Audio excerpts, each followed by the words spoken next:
Okay, we're live. Hi, this is William Ramsey. Welcome to William Ramsey Investigates. On tonight's show, we have a very special guest. His name is Robert L. Bryan, and he has written a book titled Crime, Staying Safe.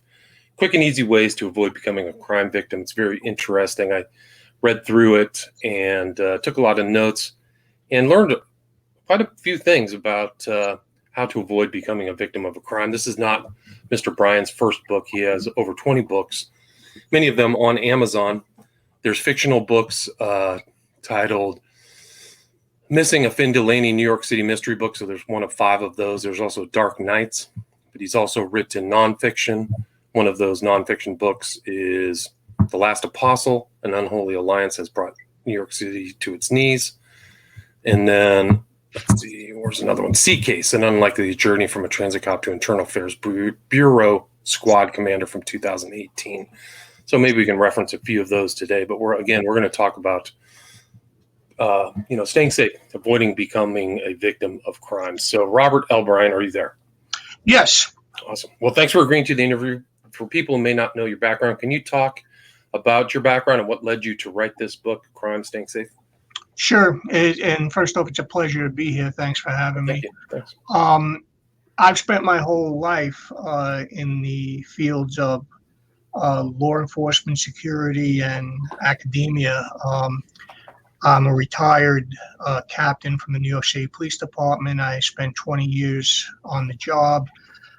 Before that, my first job, real job in law enforcement, I was a Border Patrol agent. I spent 2 years on the California-Mexican border. I'm currently the chief security officer for a very high security New York State government facility. And I also teach. I'm an adjunct professor at a local Long Island college where I teach courses in physical security. So I guess coming right down to it, when I first started writing, one of the articles that I had read on subjects to write, and what kept coming up over and over again was authors should write what they know. And I just felt that if I was going to be writing nonfiction, a book like this, like Crime, Staying Safe, this is an area that I know. My whole life has been involved in this subject. Right. And so, and you definitely have a knowledgeable background. You include that in there in this book. But one of the main questions you ask, and a lot of crime victims ask, is why me? So can you elaborate on that concept of crime victims?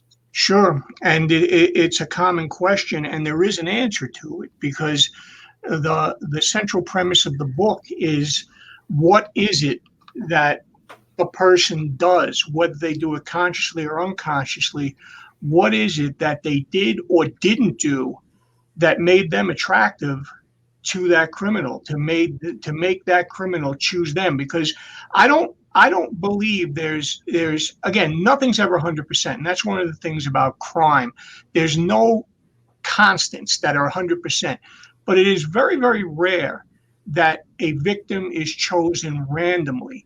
And people may dispute that, because saying, well, plenty of times the victim does not know the perpetrator. That's true.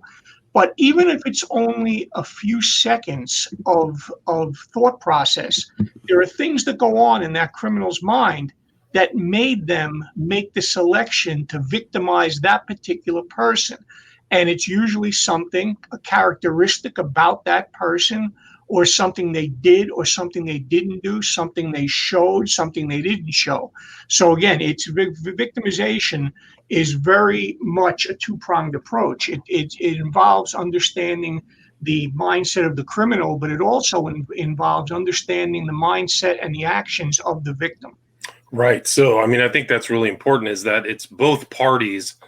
And you have a lot of research and background into this, the different, the victim and the criminal in your book. But, they talk about different things. You talk about kind of rational choice theory and what the criminal's looking for. What are the criminals looking for in a victim? Yeah, it's rational. There are many theories of criminal behavior. Some of them I don't and I don't want to say waste time because it's never a waste, but there are too many theories that just go out of their way to blame the victim. I'm looking at primarily at the rational choice theory because that's what makes most sense to me. Because when a person decides to commit a crime, they're making a rational choice.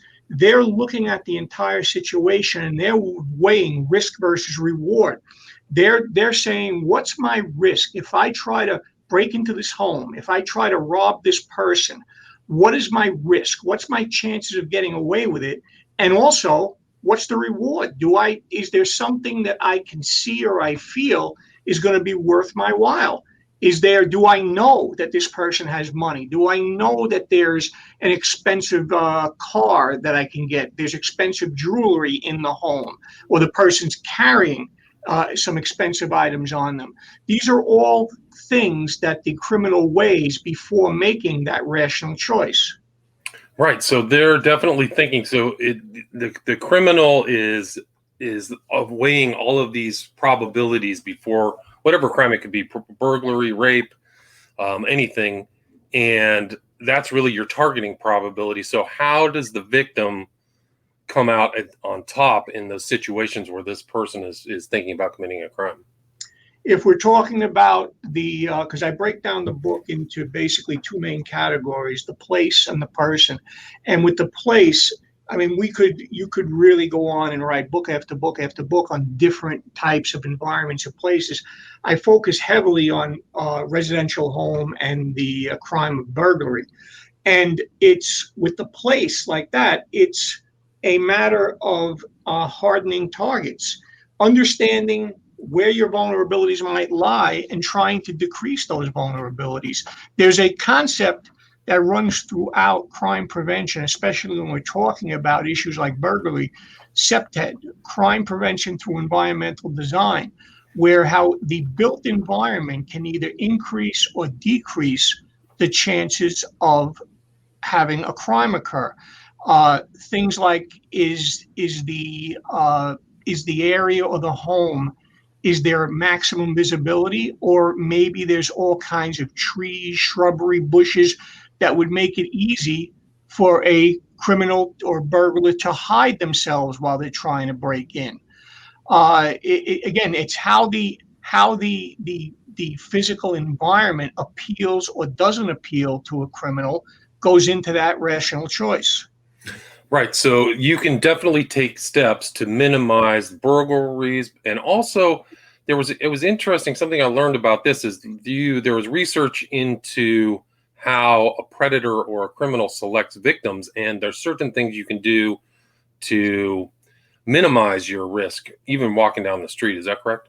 That's correct. I found it a very interesting study done a good number of years ago in New York City, where there was, and it was a big study. I think there was over 100 people who were surveyed. When I say people, because you have to look at the experts in the field, and it may seem weird, but the experts in victimology are the criminals. The people are selecting victims, and the researchers studied the responses of violent criminals, by the way, too. People have committed robberies, rapes, assaults, and they showed them videos of people just walking down Manhattan streets. And what they found, they were very fascinated by that.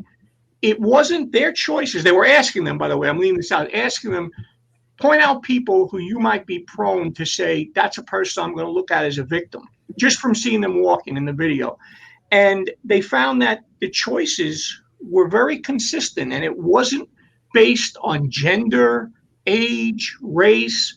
It was based on things like, how was the person walking? Was the person walking with a very kind of a weird gait about them?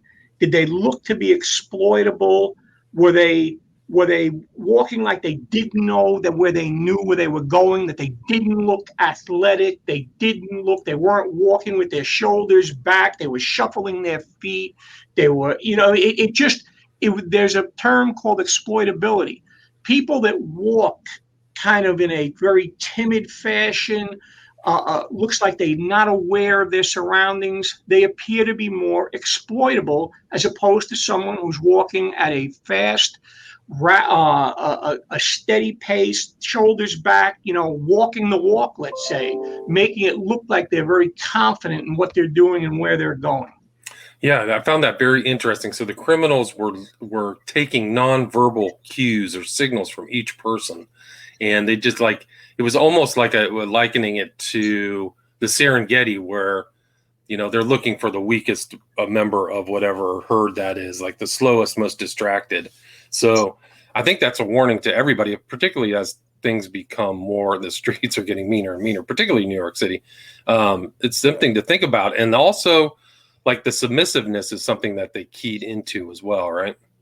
Yeah, it comes out if a person who now again, there's a fine line to be drawn here, because if somebody has a gun pointed to their head and they're being demanded that they hand over their wallet, usually the best choice is going to be to submit to that and turn over that property and then get out of there. But but when making that choice, somebody who the criminal is making that decision of saying who they think they can best control, who they think will submit easily to them. And based on these physical characteristics, they're making that choice, because just like we said, how the lion or whatever wild animal or predator is going to pick the weakest or the slowest in the herd, the criminal is not looking for the toughest time. They're not looking for who will give me the best battle. They're looking for the easiest way for the best reward. Right. And I think that's kind of like goes back to your targeting, your rational choice theory is like, well, who's this person vulnerable? What's the risk? And I mean, you also kind of go into not just the individual, but the situation. You talk about a lot of residential burglaries, but also what to do kind of in large scale events or situations that may not be ordinary. Can you talk about how to minimize risk in those environments?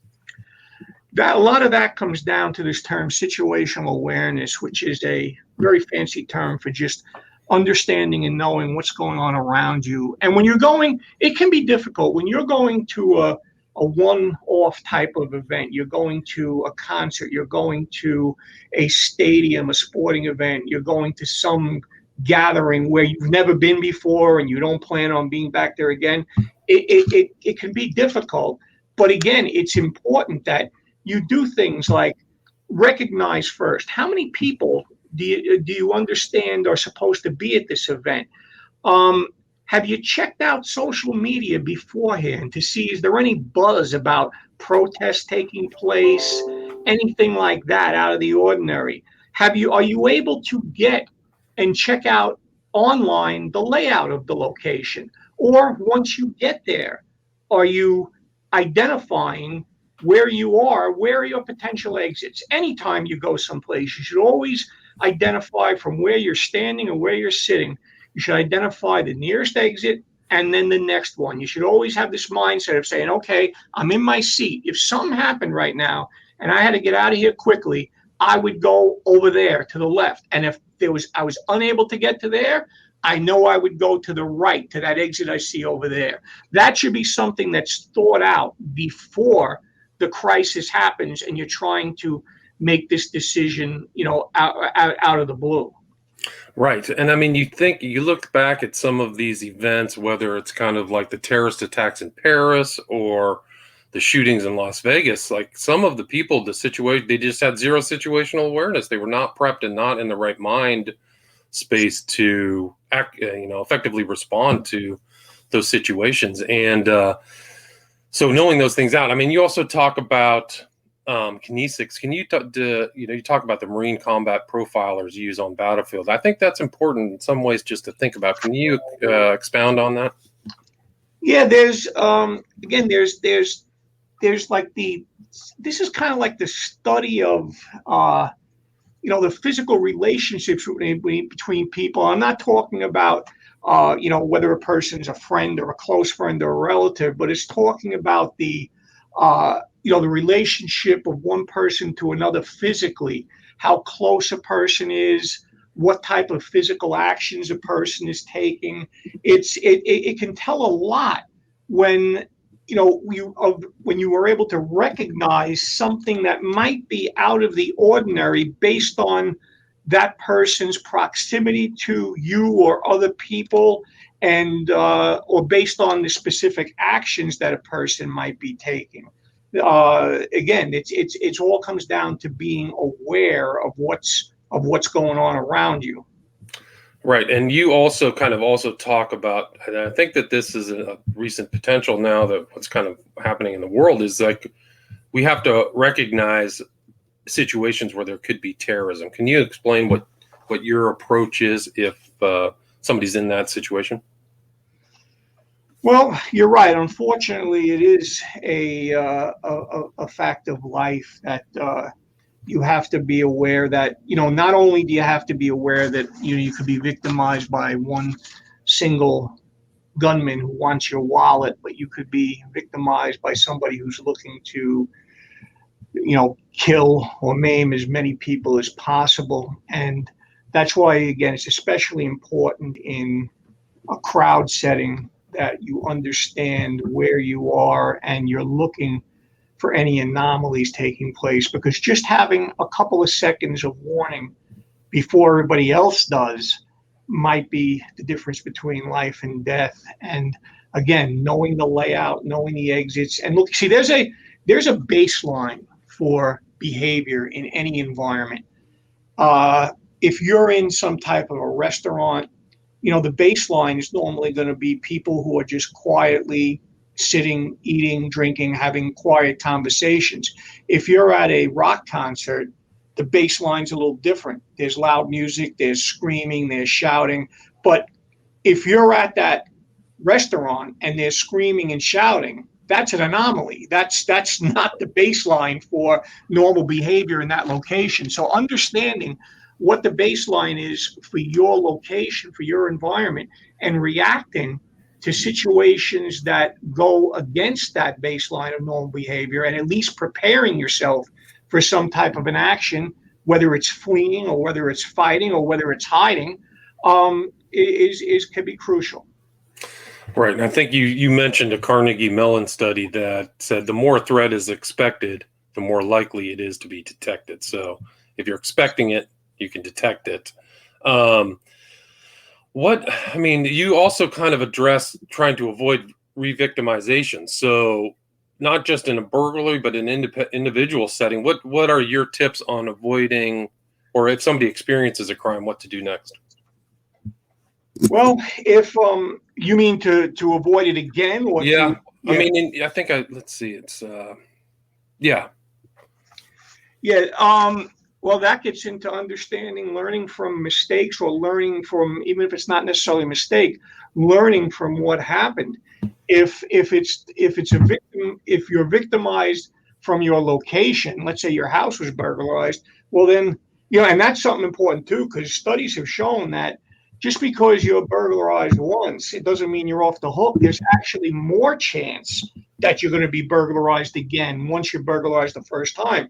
So understanding that if it was because of the fact that that person got in through a weak lock, well, you got to harden that environment. You got to get a better lock. If they got in because they were you were away for a week and your mail built up there and it showed them there was nobody home, then you got to make sure that you're showing those signs. You're not showing signs of that home not being occupied for an extended period of time. Whatever contributed, and whatever you think contributed to that crime, whether it be physical or whether it be something you didn't do, you got to correct that. Right. And you actually, like, to avoid burglaries, you kind of have some advice on kind of almost playing the burglar, right? Yeah, you should go around and look and see, okay, if I was looking to get in here right now and I couldn't, how would be my best way to get in without being detected? Do I, if I go into if there's a side entrance to a gate next to my house and I go into the backyard, do I have a fence up right now that's you can't see through and nobody could see me from the street? Would I be able to work on this window or this door where none of my neighbors could see, nobody from the street could see, or basically unless somebody came out of my house and looked at that specific spot, no one would notice me? Or, do I have lighting that's good? Do I have fields of natural surveillance that somebody who would be trying to get through a back door or a window, if they were going to be there for 5 or 10 minutes, they'd be open to anybody that happened to be passing by? Or do I have too many shrubs or bushes or trees that would block their view? Again, am I able to push through a crummy lock that I have on my door myself? Again, understanding, basically doing your own security survey in lieu of where, and I should point this out too, many police departments throughout the country have programs, crime prevention programs, where individuals can contact a crime prevention officer or a crime prevention unit, and they will send an officer there that actually will do this survey, this type of survey, to show you where your vulnerabilities lie. Wow, I didn't know that. And yeah, you talk about like all kinds of things you can do to become less vulnerable. You kind of say like women could get a dog. One of the interesting thing was like one of the criminals said if he saw a pair of construction boots outside of a house, he would just keep going if he was a rapist. So like any woman should just put a size 13 pair of shoes in front of their door just to leave it there. I thought that was interesting. Yeah, I mean anything that is giving a signal that there may be occupancy, and in this case, if they're showing that, I mean, you could go crazy with this hang boxing gloves outside or something, right. But the idea of showing occupancy, whether it be with boots like that, or whether it be with some type of timer for lights going on and off, or the timer for the TV going on, and so that there's noise coming from inside, because that gets back to the rational choice. A burglar doesn't want to encounter a burglar. If somebody's looking to attack somebody, that's a different story. But a burglar is not looking to find someone in there. That's a deterrent if they think that somebody is actually in the residence. Right, and you actually advocate for being like one room in the house or the place to be kind of a safe room, like just in case, right? Yeah, that there's actually, I mean, there's a formal science behind that, and unfortunately, a lot of people wouldn't have the means. I mean, if you have a large house that's almost considered like a mansion, I mean, you could actually devote a room, and there's some of these homes are designed that, all right, here's your 3 or 4 or 5 bedrooms, here's your living room, and by the way, here's your safe room. This is exclusively designed for that, where if someone was in your house, you run in here and you lock that door and you're safe in there. But unless you have the means for something like that, again, knowing that you have some place in your house that would probably be the best place for you to secure yourself, or again, just like at the event, if you know that someone is coming in through your side window, that the best thing for you is to go out the front door or the back door, knowing where you're going to go in the event that situation presents itself. Yeah, it's almost like the more vulnerable victims aren't aware and they're not like prepped to move into action. It seems like that's a common theme in all of those, and whether it's a burglary or rape. Like I think you wrote that even some women who have a tendency, or who, I think it was the stats were the women who were raped did not respond to nonverbal communication as the ones who weren't. So like they didn't pick up on cues.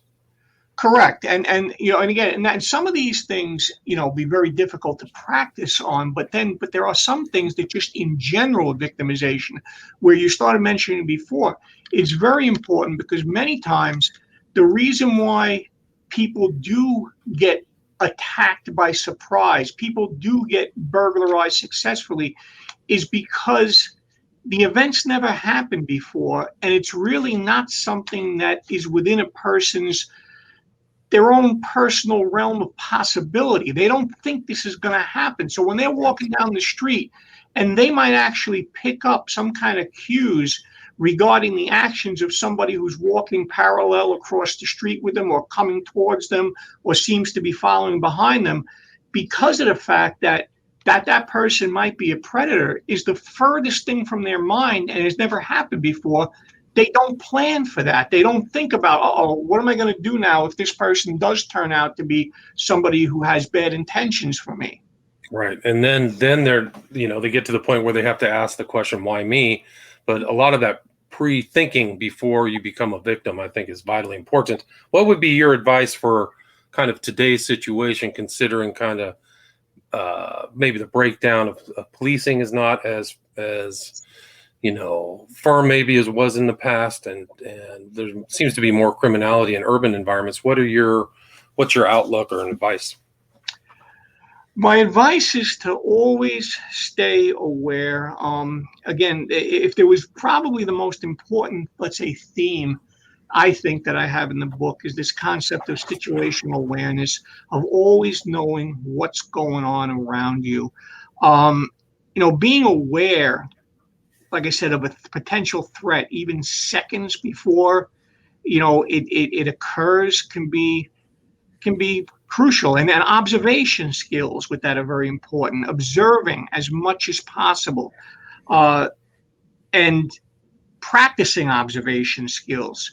It's understanding there's another concept that works against a person that's called inattentional blindness, where it's a phenomenon where you could have something or someone, a scene could be completely within your field of view, but your brain doesn't really process it. You don't really see it. And it can be, and that has to do it because it's usually such an unexpected event that works against in the field like law enforcement and security, because someone's not expecting someone to attack their facility, that many times the threat is not even seen until the attack occurs or the threatening object is actually discovered. So again, understanding that there are limits that a lot of times people place on themselves, and repetition and planning, even if it's just mental preparation, even if it's just thinking about, I got to be aware of the, potential problems going out at night at this location. I'm thinking about what potentially could happen and what I would do, what actions I would take. Yeah, and it seems like you can just see so many terrible stories about people making mistakes, like drinking a Mickey at a bar or getting into the wrong Uber, and you just goes back to that same thing. They're not situationally aware. They don't expect. So I think particularly if they read your book, they can learn all these instances where they should be more aware. They should be making decisions that, not go the same route at the same time every night and kind of mix things up. I mean, there's a lot of little things that add up that make you less vulnerable as a victim. Is there anything I missed or anything you'd like to add before we wrap up the interview? No, I think the only thing I would say in caution is that it's all about playing percentages. You don't want to give people the wrong idea. You can be as situationally aware and as alert and observant as is humanly possible, and you could still end up being a victim. But it's playing percentages. You want to make it as least likely as possible that you're going to have a problem. And there are these things that you can do that will push those percentages into your favor. In your favor, right. And do you have social media, or where can people reach out to you, email or website? They could reach out to me at, I do have on Facebook, I have a page, Robert Bryan author. I also have my own Facebook that just is Robert L. Bryan. And I have an Amazon page. They could reach out with me, which again, if they just use Robert L. Bryan, they'd be able to get to my page on Amazon. And is that the best place to buy your books, is Amazon? Amazon, yeah, is the best Amazon's place. the way to go. And again, the title of the book is Crime, Staying Safe, Quick and Easy Ways to Avoid Becoming a Crime Victim by Robert L. Bryan. Robert Bryan, thank you so much. Oh, thank you so much for having me. All right, that's done. Yeah, that was great.